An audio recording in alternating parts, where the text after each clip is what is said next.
ورونو له دا ډول ناستو نه او له دا ډول کورسونو نه زموږ هدف دا ده چې ځوانان وروزل سي، تربیه سي، استعدادونه یې وده وکړي او د دې دربدره هیواد د راتلونکي معماران سي او خصوصا په سیاسي برخه کې د ډیپلوماسۍ په برخه کې وړ او تکړه ډیپلوماتان ځینې جوړ سي.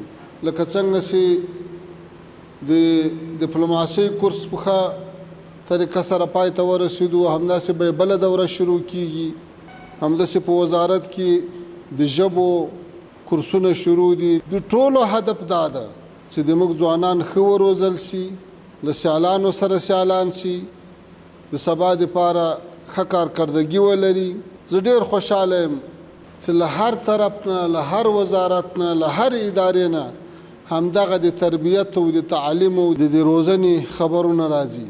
که زموږ امنیتي ځواکونه دي، هره ورځ خبرونه اورو، هره ورځ وینو چې په سلګونو په جوپو ځوانان له اوږدمهاله له لنډمهاله تربیت نه فارغېږي او د ټولنې خدمت ته وړاندې کیږي. همداسې په وزارتو کې د ننني د زده کړو د ظرفیت د لوړوالي ډېرې ښې برنامې دي. دا موږ تاسو ته امیدونه راکوي ورونو.